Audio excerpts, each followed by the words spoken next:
So என்ன பண்ணலாம் அப்படின்னா எக் பிளஸ் கேஸ்டர் ஆயில். இது நான் வந்து எல்லார்கிட்டையும் டிஃபால்ட்டா சொல்றது. உங்களோட ஸ்கேல்ப் ஸ்ட்ராங் ஆக்கணுமா, ரூட் ஸ்ட்ராங்கா இருக்கணுமா, எக்கும் கேஸ்டர் ஆயிலும். எக்குன்னு சொன்னாலே எல்லாருமே வெறும் ஒயிட் மட்டும் அப்படிங்கிற ஒரு கான்செப்ட் இருக்கு. கிடையாது, எல்லோ சேர்த்து தான் யூஸ் பண்ணணும். இது எங்க அம்மா தான் எனக்கு சொல்லி கொடுத்தாங்க. ஏன் ஒயிட் மட்டும் போடுற, எல்லோவும் சேர்த்து யூஸ் பண்ணி பாரு, இன்னும் நல்லா இருக்கும் ஹேர் அப்படின்னு.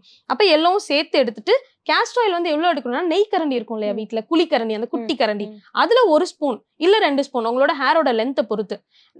நீங்க பழகிட்டீங்கன்னா நீங்க எவ்வளவு நாளும் யூஸ் பண்ணிக்கலாம். உங்களுக்கே அப்புறம் அது தெரிய ஆரம்பிச்சிடும். ஓகே, நம்ம ஹேர் இவ்வளவு டேமேஜ் இருக்கு, இவ்வளவு யூஸ் பண்ணணும் அப்படிங்கிறது. ஸ்டார்டிங்ல அந்த கொஞ்சோண்டு போதும். அது போட்டுட்டு நீங்க கை வச்சு பிசையணும்.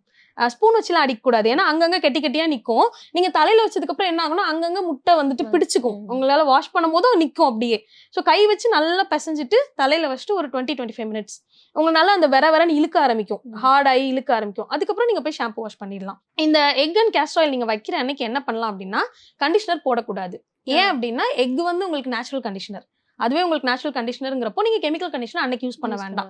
யூஸ் பண்ணீங்கன்னா என்ன ஆகும்னா, இதோட பெனிஃபிட் உங்களுக்கு அங்க சப்ரஸ் ஆயிடும். வேஸ்ட். நீங்க எக் போட்டதுக்கான யூஸே இல்லாம போயிடும். நீங்க எக் போட்டு வாஷ் பண்ணிட்டு அன்னைக்கு ஸ்டைல் பண்றதா இருக்கட்டும், உங்களோட அந்த நல்ல பஃபியா இருக்கும் ஹேரே, உங்களுக்கு நல்ல சாஃப்டா இருக்கும். நான் எப்பவுமே என்ன இன்டர்வியூக்கு வந்தாலும் எக் பிளஸ் இது வச்சுட்டு தான் வருவேன். இன்னைக்கு என்னால முடியல. ஆமா, இன்னைக்கு முடியாத ஒரு சிச்சுவேஷன், அதனால நல்லா முடியல.